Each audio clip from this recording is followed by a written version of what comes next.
Welcome to The Explainer. Today, we're diving into an absolutely incredible story. It's about how a unified North African kingdom was literally forged in the fires of a war between superpowers. And the whole thing? It was driven by one exiled prince's quest for revenge. And get this isn't some hypothetical question. It's the real story of a guy named Massinissa, the architect of ancient Numidia. His journey from a fugitive hiding out to the founder of a kingdom, well, like a lot of great stories, it all begins in a land that was totally divided. So let's set the scene. We're talking around 250 BC. The land we now call Algeria, well, it was this complex patchwork of different powers. And right at the heart of it all were two rival Numidian kingdoms, and they were constantly fighting for control. Okay, so there were really four key players on the board here. To the east, you had the Massyli kingdom, ruled by King Gaia. Then over in the west, the Masaesyli, led by King Syphax. Along the coast, you've got the super powerful Punic City Federation, with Carthage as the big boss. And way down south, you have the Ghettos, these independent nomadic tribes just roaming the Sahara. Now these two Numidian kings, Gaia and Syphax, they could not have been more different in how they dealt with the regional superpower, Carthage. King Gaia? He was a solid ally, deep political and military ties. In fact, his son, our main guy, Massinissa, was actually a general fighting for Carthage. But his rival Syphax? Totally the opposite. He was constantly attacking Carthaginian lands, always trying to expand his own kingdom. You can just imagine, right? This rivalry had the entire region on a knife's edge. And this is really important to get. This wasn't some simple case of, native Berbers versus Phoenician colonizers. Not at all. They were all part of this one big, blended cultural world, what we call the Libyco-Phoenician world. I mean, the kings spoke Punic, they used the Punic alphabet on their coins, their capitals looked just like Carthage. It was all one deeply interconnected world. So you've got this simmering local rivalry, right? Well, it was about to get completely swallowed up by a much, much bigger fight. We're talking a conflict that pitted the two titans of the Mediterranean against each other, the Punic Wars. Rome versus Carthage. Okay, so after getting totally humiliated in the First Punic War, Carthage comes roaring back when the legendary general Hannibal invades Italy. King Gaia, being a loyal ally, sends his son Massinissa and his elite cavalry to go fight for Carthage over in Spain. But then, 206 BC, everything changes.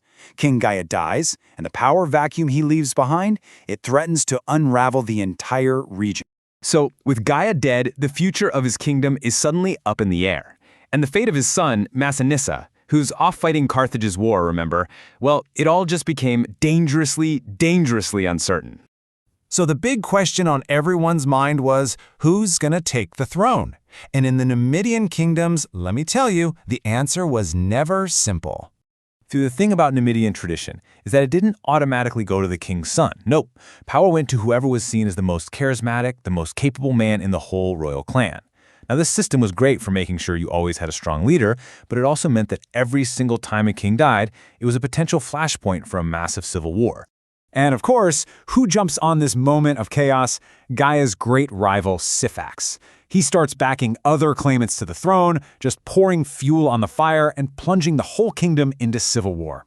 So when Massinissa comes rushing back from Spain to claim what he thinks is his, he's totally outmaneuvered. He gets absolutely crushed by Syphax's much bigger army. And this is the absolute rock bottom for our guy. Think about it. The celebrated prince, the general who commanded armies in Spain, is now a fugitive in his own homeland. He is literally hiding out in a cave with just a few loyal followers, just trying to survive. And just when you think it can't get any worse, the final stunning blow lands. Carthage. The very city he had fought for, bled for. They betray him. Why? Well, for the sake of stability and to keep the Numidian resources flowing for their war against Rome, Carthage makes a cold, hard calculation. They just abandon Massinissa, and they officially recognize his mortal enemy Syphax as the new king of a now unified Numidia. But just when it looks like it's all over, the very same war that had cost Massinissa everything, his kingdom, his allies, his freedom, was about to become his salvation. Suddenly, a new player enters the game. The brilliant Roman general, a guy named Scipio, decides he's going to end this war by taking the fight straight to Carthage's doorstep. He lands his legions in Africa, and just like that, the entire strategic map is redrawn overnight. Now, Scipio might have been a brilliant commander, but he was on foreign turf. He desperately needed someone who knew the lay of the land. And Massinissa? Well, he had all the local knowledge you could want, plus a burning desire for revenge. But he had no army. So you have this meeting between two incredibly ambitious, desperate men. And that meeting would seal the fate of North Africa. It was the absolute perfect alliance of convenience. And wow, did things turn around fast? I mean, with breathtaking speed. With the full might of the Roman legions at his back, Massinissa guides them across his own homeland. Together, they just shatter the armies of both Carthage and Syphax. Syphax himself is captured. Massinissa triumphantly retakes his capital, Cette, and then he helps Rome deliver that final crushing blow to Carthage. What a comeback. So what was his reward for all this? Well, it was staggering.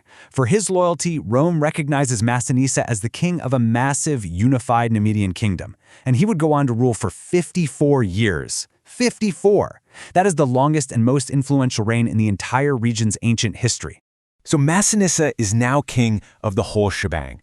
But his new kingdom exists in the shadow of a new superpower, right? And his, let's call it, friendship with Rome. Well, it was about to have absolutely devastating consequences for his old, hated enemy, Carthage. And Massinissa turned out to be more than just a warrior. He was an incredible nation builder. He forged a real Numidian identity, he modernized the state, he developed agriculture, even settling tribes that used to be nomadic. But he never, ever forgot that betrayal by Carthage. He systematically used his special status as a friend of Rome to just relentlessly attack and chip away, piece by piece, at whatever territory Carthage had left. For more than 50 years, Carthage was completely trapped. Their peace treaty with Rome said they couldn't raise an army without permission. And guess what? Rome never gave permission. So finally, after decades of being pushed to the brink by Massinissa's attacks, a desperate Carthage just says, enough. They defy the treaty and raise an army to defend what little land they have left. And that was it. That was the exact excuse Rome had been waiting for all along. This desperate act of self-defense from Carthage gets twisted into a violation of the treaty, and that gave the war-hungry senators in Rome the perfect pretext they needed to finally unleash the wolf and demand one last final war. This was the Third Punic War. And honestly, you can't even call it a war. It was an execution. Rome just utterly annihilated its old rival.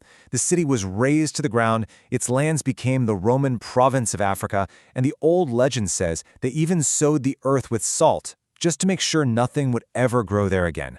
Total destruction. And just like that, Massinissa got his ultimate revenge. He built this incredible kingdom with Rome's help, and with their help, he got to watch his greatest enemy be completely erased from existence. But here's the thing, with Carthage gone, the buffer between him and Rome was gone too. His unified Numidia now shared a direct border with the most powerful empire in the world.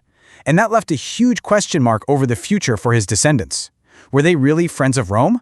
Or were they just lined up to be its next conquest?